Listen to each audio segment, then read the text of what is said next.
দাঁড়া দাঁড়া ঠিক না সামনে দাঁড়ান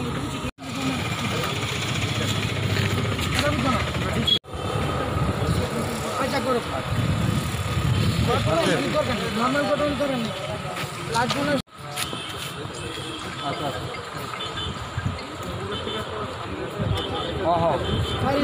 কি কারণে আপনাদের এখানে আমরা সারা ত্রিপুরা রাজ্যেই এই লকডাউন পিরিয়ড আগেও তো ছিলই, লকডাউন পিরিয়ডও ত্রিপুরা রাজ্যের আইন শৃঙ্খলাটা এটার অবনতি করছে।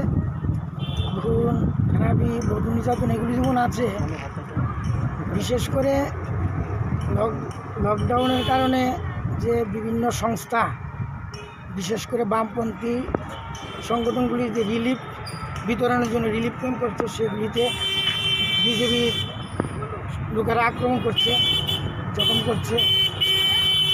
তাদের নামে কেস করলে কেস নিলেও তাদের বিরুদ্ধে অ্যাকশান হচ্ছে না, উল্টা আবার যারা আক্রান্ত তাদের বিরুদ্ধে কেস দিয়ে তাদেরকে ধরে নিচ্ছে।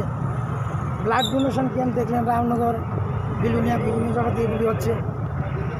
এই জিনিসগুলি আমাদের নজরে এসেছে। আমরা আমাদের যে সংগঠন সারা ভারত আইনজীবী ইউনিয়ন, আমরা গণতন্ত্র রক্ষার পক্ষে সে যে রাজনৈতিক দলই হোক, সরকারে যেই থাকুক না থাকুক, সরকারের কাজকর্ম যদি সঠিক না হয়, জনগণ যদি নিরাপত্তা বোধ না করে, এটা আমরা দেখেছি পত্রপত্রিকা মিডিয়াতে দেখে আমরা মনে করেছি যে ডিজি হচ্ছেন পুলিশ প্রশাসনের হেড, ওনার দৃষ্টিতে এটা আনা দরকার।